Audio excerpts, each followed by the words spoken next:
Bugungi mavzu juda muhim. Agar siz 1 iyulgacha ariza bermasangiz, sizga tegishli bo'lgan ayrim to'lovlar to'xtab qolishi yoki umuman tayinlanmasligi mumkin. Eng og'ir tomoni shundaki, ko'pchilik odamlar menga baribir avtomatik tushaveradi deb o'ylaydi. Lekin amalda ariza topshirilmasa, pul kechikadi. Ayrim holatlarda esa yo'qotiladi.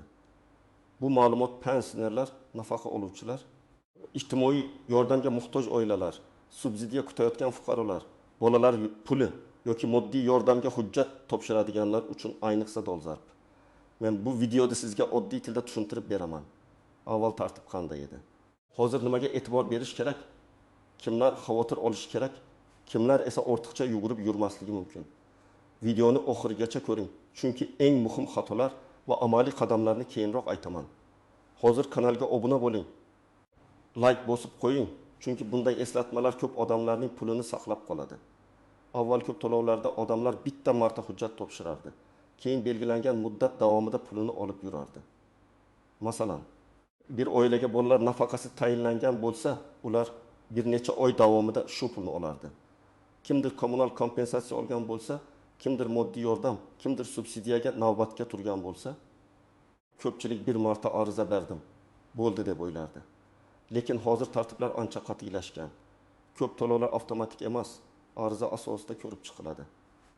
Ya'ni davlat sizning holatingizni doimiy ravishda yangidan baholaydi. Oilada nechta odam bor? Daromad qancha? Ishga kirganmisiz? Mol-mulkingiz bormi? Farzandingiz yoshi nechida? Hujjatlaringiz yangilanganmi? Yashash manzilingiz o'zgarganmi? Mana shu ma'lumotlar o'z vaqtida tasdiqlanmasa, tizim sizni talabgor emas deb qabul qilishi yoki to'lovni vaqtincha to'xtatishi mumkin. Iyul sanasi shu yerda juda muhim chegara bo'lib turibdi. Chunki ayrim arizalar qayta tasdiqlashlar, hujjatlarni yangilashlar va to'lovni davom ettirish bo'yicha murojaatlar aynan shu muddatgacha topshirilishi kerak bo'ladi. Kim vaqtida murojaat qilsa, uning ishi navbat bilan ko'rib chiqiladi. Kim kechiksa, keyingi oylardagi pulni olmay qolishi, to'lov faqat ariza bergan kundan keyin hisoblanishi yoki navbatdan chiqib ketishi mumkin. Men odamlar orasida eng ko'p uchraydigan xatoni ko'p ko'rganman. Oldin menga tushgan, demak yana tushadi deyshadi. Yo'q, har bir to'lovning o'z muddati, o'z sharti va o'z tekshiruvi bor. Ayniqsa ijtimoiy yordamlar bo'yicha holat o'zgarib turadi. Bugun oilaning daromadi kam bo'lishi mumkin, 3 oy o'tib kimdir ishga kiradi. Bugun farzand yosh bo'lishi mumkin, keyin belgilangan yoshdan oshadi. Bugun hujjat to'g'ri bo'lishi mumkin, keyin pasport, ID karta, propiska yoki bank kartasi ma'lumotlari eskiradi. Shuning uchun ariza masalasi oddiy rasmiyatchilik emas, pul olish huquqini tasdiqlash vositasidir. Birinchi navbatda bolalar nafaqasi yoki moddiy yordam olayotgan oilalar e'tiborli bo'lishi kerak. Masalan, oilada 3 ta farzand bor, ota vaqtincha ishlamayapti, ona uyda bolalarga qaraydi. Bu oila har oy bolalar puli olib kelgan bo'lishi mumkin. Lekin belgilangan muddat tugasa yoki tizim qayta tekshiruv talab qilsa, ular yana ariza berishi kerak bo'ladi. Agar keyin boraman deb iyuldan o'tkazib yuborsa, iyul oyi uchun to'lov chiqmasligi mumkin. Ba'zan odam avgustda ariza beradi, lekin iyuldagi pul qayta hisoblanmaydi. Natijada oila bir oy yoki undan ko'proq puldan ayriladi. Ikkinchi toifa kam ta'minlangan oilalar ro'yxatda turadigan fuqarolar. Bunday oilalarda daromad, mulk, transport vositasi, bank aylanmalari, ish haqi, pensiya yoki boshqa tushumlar tekshirilishi mumkin. Masalan, oilaning umumiy daromadi oyga 2 million so'm, lekin oila a'zolari soni 5 kishi. Bunday holatda yordam olish ehtimoli yuqori bo'lishi mumkin. Ammo ariza berilmasa, tizim o'zi kelib pul tayinlab qo'ymaydi. Siz murojaat qilishingiz, ma'lumotlaringizni to'g'ri kiritishingiz va kerak bo'lsa qo'shimcha hujjatlarni ko'rsatishingiz kerak. Uchinchi toifa uy-joy subsidiyasi, kommunal kompensatsiya yoki ijara to'lovi bilan bog'liq yordam kutayotganlar. Bu yerda ham muddatlar juda muhim. Masalan, fuqaro uy-joy subsidiyasi olish uchun navbatga turmoqchi. U hujjatlarni iyun oxirida tayyorlab qo'ydi. Lekin arizani 2 iyul kuni topshirdi. Tashqaridan qaraganda 2 kun farqdek tuyuladi. Lekin davlat tizimida muddat 1 kun bo'lsa ham muddat. Natijada ariza keyingi bosqichga o'tishi, keyingi davrga qolishi yoki umuman rad etilishi mumkin. 4-chi toifa nogironligi bo'lgan shaxslar. Parvarish qiluvchilar va kompensatsiya oluvchilar. Bu to'lovlarda tibbiy xulosa, nogironlik muddati, parvarish ehtiyoji, vasiylik yoki boshqa hujjatlar katta rol o'ynaydi. Agar tibbiy ma'lumotnoma muddati tugagan bo'lsa, ariza topshirishning o'zi yetmasligi mumkin. Masalan, nogironlik muddati 3 kungacha belgilangan. Fuqaro esa 5 yilda hujjatni yangiladi. Shu oralikda to'lov to'xtashi mumkin. Keyin pulni tiklash uchun yana alohida murojaat, tushuntirish va kutish talab qilinadi. 5-toifa pensionerlar va pensiyaga chiqish arafasidagi fuqarolar. Pensiya doim ham avtomatik tayinlanadi deb o'ylash noto'g'ri. Yosh, ish staji, ish haqi ma'lumotlari. Mehnat daftarchasi yoki elektron mehnat tarixi to'liq bo'lishi kerak. Agar odam men yoshga yetdim, demak pensiya o'zi chiqadi deb kutib o'tirsa, bir necha oy pul olmay qolishi mumkin. Pensiya ko'pincha murojaat qilingan sana. Hujjatlar to'liqligi va tasdiqlangan ma'lumotlarga qarab rasmiylashtiriladi. Endi muhim jihat, hamma ham vahima qilib yugurish kerak emas. Agar sizning to'lovingiz muddasiz belgilangan bo'lsa, barcha hujjatlaringiz to'liq bo'lsa, bank kartangiz faol bo'lsa, yashash manzilingiz va oilaviy holatingiz o'zgarmagan bo'lsa, siz faqat tekshirishingiz kerak xolos. Ya'ni menda ham to'xtab qoladimi deb qo'rqish o'rniga o'z holatingizni aniqlang. Masalan, ayrim pensionerlar har oy pensiyasini olayotgan bo'lsa va ulardan qayta ariza talab qilinmagan bo'lsa, ular faqat bank kartasi muddat tugamaganini, plastik karta yoki hisob raqami faol ekanini tekshirish kifoya. Yoki bolalar nafaqasi hali tasdiqlangan muddat ichida davom etayotgan bo'lsa, oilada o'zgarish bo'lmagan bo'lsa, ariza muddati hali tugamagan bo'lsa, darhol yangi ariza shart bo'lmasligi mumkin. Lekin bu umuman qaramayman degani emas. Men har bir odamga hech bo'lmasa bir marta mas'ul tashkilotga, mahallaga yoki elektron portalga kirib holatini tekshirishni maslahat beraman. Yana bir misol. Fuqaro aprel oyida ariza bergan va unga to'lov 12 oyga tayinlangan. Bunday holatda 1 iyulgacha qayta ariza berish talab qilinmasligi mumkin. Lekin agar to'lov faqat iyungacha belgilangan bo'lsa, iyuldan davom etishi uchun murojaat kerak bo'ladi. Farq shunda. Shuning uchun asosiy savol, sizning to'lovingiz qachongacha tayinlangan, qaysi asosda berilgan va davom ettirish uchun alohida ariza talab qilinadimi? Birinchi misolni olaylik. Oilada 4 kishi bor. Ota-ona va 2 farzand. Ota qurilishda mavsumiy ishlaydi, ona rasman ishlamaydi. Oilaning daromadi doimiy emas. Ular bolalar pul olish uchun avval ariza bergan va 6 oy pul olgan. Iyun oyida to'lov muddati tugaydi. Ona hali vaqt bor deb yuradi. Keyin bayram, ish, navbat, hujjat masalasi bilan iyuldan o'tkazib yuboradi. Avgustda ariza topshirganda tizim yangi arizani o'sha kundan ko'rib chiqadi. Natijada iyul oyidagi pul tushmaydi. Agar har oy 600 ming yoki 800 ming so'm tushayotgan bo'lsa, bu oila uchun katta yo'qotish. Ikkinchi misol. Pensionerning bank kartasi muddati tugagan, pensiya tayinlangan, huquqi bor. Lekin karta faol emas. U nega pul tushmadi deb kutadi. Aslida pul qaytib ketgan yoki hisobga o'tkazilmagan bo'lishi mumkin. Bu yerda ariza emas, bank ma'lumotini yangilash muammo. Shuning uchun men doim aytaman, faqat ariza emas. Hisob raqam, karta, telefon raqam, pasport ma'lumotlari ham muhim. Uchinchi misol. Nogironligi bo'lgan bolaning onasi parvarish bilan bog'liq to'lov oladi. Tibbiy xulosa muddati iyun oxirida tugaydi. Ona iyulda komissiyaga boradi. Lekin hujjat tayyor bo'lguncha vaqt o'tadi. Shu orada to'lov to'xtaydi. Keyin men axir bola bilan uyda edim, nega pul berilmadi degan savol tug'iladi. Sababi oddiy, tizim hujjat muddati tugaganini ko'radi. Shuning uchun tibbiy hujjatlar tugashidan oldin harakat qilish kerak. 4-misol. Yosh oila ijara kompensatsiyasi yoki uy-joy yordami bo'yicha murojaat qilmoqchi. Er-xotin hujjatlarni yig'adi. Lekin nikoh guvohnomasidagi ma'lumot, yashash joyi, daromad ma'lumotnomasi va bank hisobi bir-biriga mos kelmaydi. Ariza qaytariladi. Ular qayta topshirguncha muddat o'tadi. Bu yerda odamlar ariza berdim-ku deb o'ylaydi. Lekin to'g'ri ariza va to'liq hujjat boshqa narsa. Rad etilgan, qaytarilgan yoki kamchilik bilan topshirilgan ariza ko'p hollarda huquqni saqlab qolmaydi. Endi eng ko'p e'tibordan chetda qoladigan nozik jihatlarni tushuntiraman. Birinchisi, ariza berish sanasi bilan to'lov tayinlanish sanasi bir xil narsa emas. Siz 22-iyunda ariza topshirdingiz, lekin hujjatlaringiz to'liq bo'lmasa, ariza ko'rib chiqilishi cho'ziladi. Agar sizdan qo'shimcha hujjat so'ralsa va siz uni 10 iyulda olib borsangiz, masala qanday hisoblanishi to'lov turiga bog'liq bo'ladi. Ba'zi holatda birinchi ariza sanasi saqlanadi. Ba'zi holatda esa ariza to'liq bo'lgan kundan boshlab hisoblanadi. Shuning uchun arizani oxirgi kunga qoldirmang. Ikkinchisi, og'zaki gapga ishonib qolmang. Mahallada aytishdi, qo'shnim shunday dedi. İnternetda ko'rdim degan gaplar yetarli emas. Siz o'zingizning holatingizni rasmiy manbadan tekshirishingiz kerak. Mas'ul tashkilot, mahalla, ijtimoiy himoya bo'limi, pensiya bo'limi, davlat xizmatlari markazi yoki tegishli elektron portal orqali aniqlang. Chunki qo'shningizning holati boshqa bo'lishi mumkin. Unda 3 farzand, sizda 2 farzand. Unda daromad yo'q, sizda rasmiy ish haqi bor. Unda uy yo'q. Sizning nomingizda transport bor. Shartlar farq qiladi. Uchinchisi, oiladagi har bir daromad hisobga olinishi mumkin. Ba'zi odamlar mening nomimda ish yo'q, demak daromad yo'q deydi. Lekin oilada turmush o'rtog'i ishlasa, pensiya bo'lsa, aliment tutsa, ijara daromadi bo'lsa, bank orqali muntazam pul kirsa, bular tekshirilishi mumkin. Agar siz ariza noto'g'ri ma'lumot bersangiz, keyinchalik to'lov rad etilishi yoki ortiqcha to'langan pul qaytarilishi talab qilinishi mumkin. Shuning uchun men hech qachon yolg'on ma'lumot yozishni maslahat bermayman.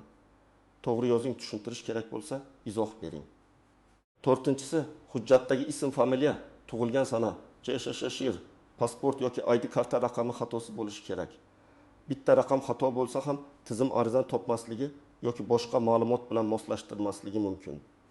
Ayniqsa, yangi ID karta olganlar, familiyasini o'zgartirgan ayollar, yashash joyini almashtirganlar, farzandining tug'ilganlik guvohnomasini yangilaganlar buni tekshirish kerak. Beshinchisi, bank kartasi faqat bor bo'lishi yetmaydi. U faol bo'lishi kerak. Karta muddati tugagan bo'lsa, bloklangan bo'lsa, boshqa odam nomida bo'lsa yoki hisob raqam noto'g'ri kiritilgan bo'lsa, to'lov kechikadi. Ayrim fuqarolar arizani to'g'ri topshiradi, lekin pul tushmaydi. Keyin ma'lum bo'ladiki, karta eski yoki hisob yopilgan. Shuning uchun ariza topshirishdan oldin bankdan hisob holatini tekshirib oling. Oltinchisi, muddatdan kechikkan odam ba'zan uzrli sababim bor edi deb o'ylaydi. Ayrim holatlarda kasallik, safar, hujjat kechikishi, tabiiy yoki oilaviy og'ir vaziyat hisobga olinishi mumkin. Lekin bu har doim ham avtomatik kechiriladi degani emas. Uzrli sabab bo'lsa ham uni tasdiqlovchi hujjat kerak. Shifoxona ma'lumotnomasi, xizmat safari hujjati, sud yoki boshqa rasmiy hujjat. Vaqtim bo'lmadi, ko'pincha uzrli sabab sifatida qabul qilinmaydi. Endi nima qilish kerakligini aniq aytaman. Birinchi qadam, hozirning o'zida qaysi to'lovni olayotganingizni yoki qaysi to'lovga da'vogarlik qilayotganingizni aniqlang. Bolalar nafaqasimi, moddiy yordammi, pensiyami, kompensatsiyami, subsidiyami, parvarish pulimi yoki boshqa yordammi? Har birining sharti alohida. Bitta odamga kerak bo'lgan hujjat ikkinchi odamga kerak bo'lmasligi mumkin. Ikkinchi qadam, to'lov muddati qachongacha tayinlanganini tekshiring. Agar sizda qaror, SMS, elektron xabar, mahalla yoki tashkilot bergan ma'lumot bo'lsa, unda muddat yozilgan bo'lishi mumkin. Taxminan iyungacha edi deb yurish xavfli. Aniq sana kerak. Agar muddat iyun oxirida tugasa, iyulgacha ariza masalasini hal qiling. Uchinchi qadam, hujjatlarni oldindan tayyorlang. Odatda shaxsni tasdiqlovchi hujjat, JSHSHIR, farzandlarning tug'ilganlik guvohnomasi, nikoh yoki ajrim hujjati, daromad ma'lumotlari, bank hisob raqami, yashash manzili, tibbiy xulosa, nogironlik ma'lumotlari, vasiylik yoki parvarish hujjatlari kerak bo'lishi mumkin. Men sizga bitta papka qilib qo'yishni maslahat beraman, o'zingizniki, turmush o'rtog'ingizniki, farzandlaringizniki. Bank ma'lumotlari va oxirgi qarorlar. Shunda ariza topshirishda sarosima bo'lmaydi. 4-qadam, arizani imkon qadar erta topshiring. 30 iyun yoki 1 iyulni kutmang. Oxirgi kunlarda tizim band bo'lishi, navbat ko'payishi. Internet ishlamay qolishi, bitta hujjat yetishmasligi mumkin. Sizda kamchilik chiqsa, uni tuzatishga vaqt qolmaydi. Eng xavfsiz yo'l, muddatdan kamida 10-15 kun oldin tekshirish va topshirish. 5-qadam, ariza topshirganingizni tasdiqlovchi dalilni saqlang. Agar davlat xizmatlari markazidan topshirsangiz, kvitansiya yoki ariza raqamini oling. Elektron portal orqali topshirsangiz, skrinshot qiling, ariza raqamini yozib qo'ying. Mahalla yoki mas'ul xodim orqali topshirsangiz, qachon kimga qanday hujjat berganingizni qayd qiling. Keyin muammo chiqsa, men topshirgan edim degan gapni tasdiqlash uchun dalil kerak bo'ladi.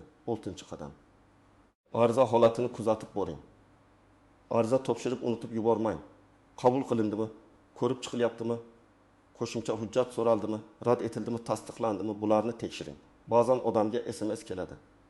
Lekin telefon raqami eski bo'ladi. Ba'zan xabar keladi, odam o'qimaydi. Ba'zan portalda kamchilik bor deb turadi. Fuqaro esa pul kutib o'tiradi. Shuning uchun ariza topshirishning yarmi, kuzatish ikkinchi yarmi. 7-qadam, rad javobi olsangiz, sababini talab qiling. Sizga chiqmaydi degan umumiy gap bilan cheklanib qolmang. Nega chiqmaydi? Daromad oshib ketganmi? Hujjat yetishmayaptimi? Oilaviy tarkib noto'g'rimi?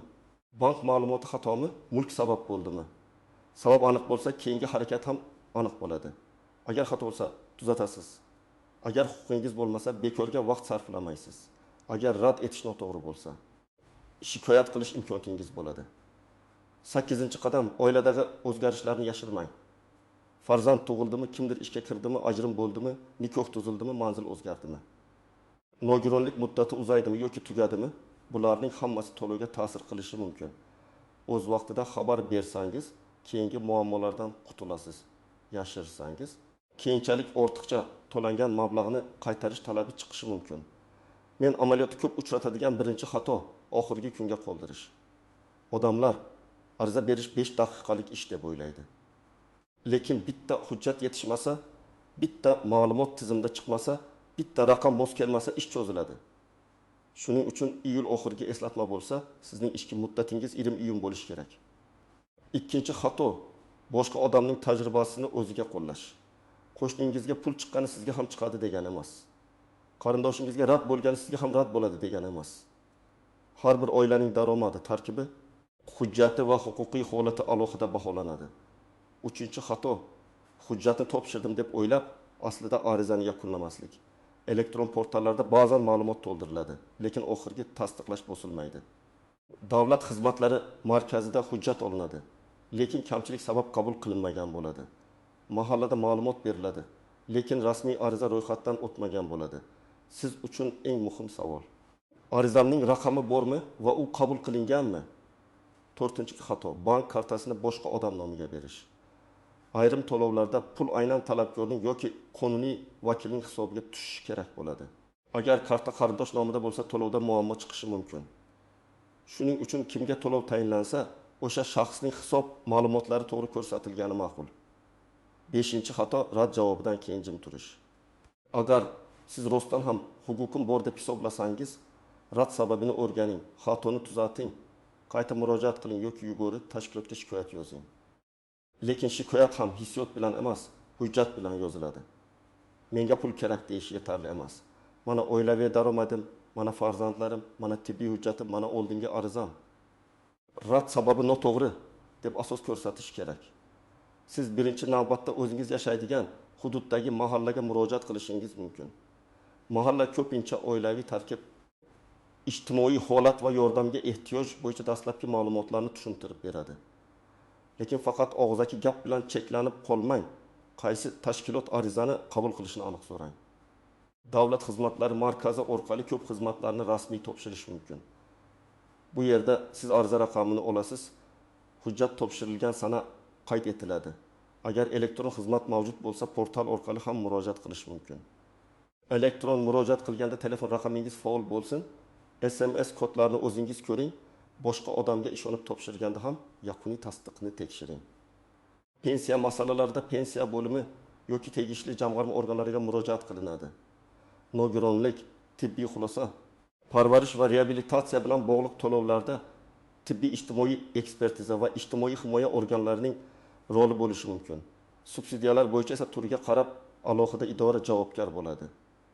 Muhimi, bitta joydan javob ola olmasangiz, bo'ldi, menga tegishli emas ekan deb ketmang. To'lov turini aniq ayting va mas'ul idorani so'rang. Arizada eng avvalo shaxsiy ma'lumotlaringiz aniq bo'lishi kerak. Ism, familiya, tug'ilgan sana, pasport yoki ID karta ma'lumotlari, JSHIR, telefon raqam, yashash manzili. Keyin nima so'rayotganingizni aniq yozasiz. Bolar nafaqasini tayinlash, moddiy yordam ajratish, to'lovni davom ettirish, kompensatsiyani tiklash, bank hisobini o'zgartirish yoki rad javobini qayta ko'rib chiqish. Agar to'lov davom ettirilishini so'rasangiz, oldin qaysi muddatda olganingizni ko'rsating. Masalan, menga falon turdagi to'lov shu sanagacha tayinlangan. Oilaviy holatim saqlanib qolgan, to'lovni davom ettirishni so'rayman. Agar oilada o'zgarish bo'lgan bo'lsa, yashirmay yozing. Farzand tug'ildi, turmush o'rtog'im ishdan bo'shadi. daromad kamaydi, tibbiy xulosa yangilandi. Ariza qanchalik aniq bo'lsa, ko'rib chiqish ham shunchalik tushunarli bo'ladi. Agar siz kechikkan bo'lsangiz, arizada kechikish sababini yozing va tasdiqlovchi hujjat qo'shing. Masalan, kasallik sabab shifoxonada bo'lgan bo'lsangiz, ma'lumotnoma ilova qiling. Lekin yana aytaman, kechikish sababini yozish pul albatta qaytariladi degani emas. Bu faqat sizning holatingizni to'g'ri ko'rib chiqishga yordam beradi. Xulosa shuki, 1 iyulgacha ariza berish masalasiga beparvo qarash mumkin emas. Sizga tegishli bo'lgan pul o'z-o'zidan keladi deb kutmang. To'lov turi, muddati, hujjatlar, bank hisobi va ariza holatini hoziroq tekshiring. Kim vaqtida harakat qilsa, pulini saqlab qoladi. Kim keyin qilaman deb yursa, 1 oy, 2 oy yoki undan ham ko'proq mablag'dan ayrilishi mumkin. Men sizga maslahat beraman. Bugun oilangizdagi hujjatlarni ko'rib chiqing. Qaysi to'lov muddati tugayotganini aniqlang. Kerak bo'lsa mahalla, davlat xizmatlari markazi yoki mas'ul tashkilotga murojaat qiling.